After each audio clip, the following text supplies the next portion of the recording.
plonger à pic. Et il va transpercer la surface de l'eau pour aller prendre un poisson, ressortir le plus vite possible pour pas que ses plumes s'imbibent de flotte, parce que sinon il coule comme une pierre.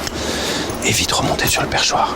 Une fois qu'il est sur le perchoir avec son poisson dans le bec, là pareil, c'est pas ce qu'il y a de plus mignon, mais il assomme le poisson sur la branche, il le tape comme un sourd jusqu'à ce qu'il meure, il le tourne de manière à ce que la tête rentre en premier et il le gobe tout rond.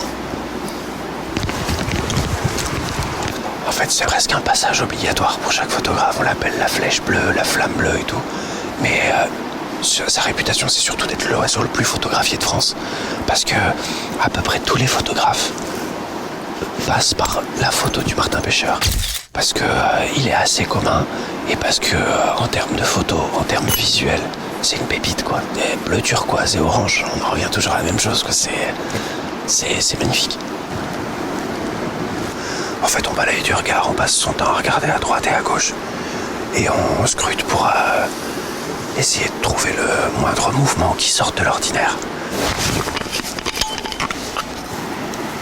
Ah, il est parti, attends, bouge pas. Tu l'as eu? 4 secondes. 4 secondes. Juste son envol. Ah, c'est cool, je suis content. Parce que même si c'est pas longtemps, tu vois, c'est le plus bel oiseau de France.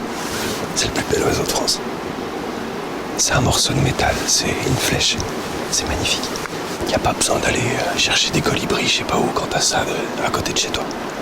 T'as tendance à aller voir un petit peu dans les pays exotiques ou les pays chauds pour avoir des animaux colorés, bariolés. Alors que lui, il est bleu, turquoise et orange. Juste ça, quoi. Avant-hier, je crois que j'ai fait une de mes meilleures photos de martin. J'étais trop content.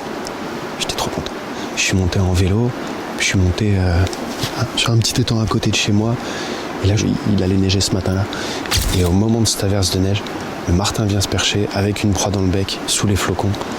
Et les conditions, elles étaient compliquées pour faire la photo parce que j'avais de la flotte sur la lentille, j'avais de la buée dans le viseur, il y avait un vent de face avec les flocons dans les yeux, je voyais rien. Mais la photo, elle retranscrit tout ça. Elle retranscrit bien le froid, elle retranscrit toutes ces conditions un petit peu compliquées qui font que ça vaut le coup de sortir quand il fait moche. Même c'est encore mieux. Ça donne des photos avec une ambiance dingue, quoi. Elle a cartonné d'ailleurs sur les réseaux. C'est un oiseau qui se porte bien.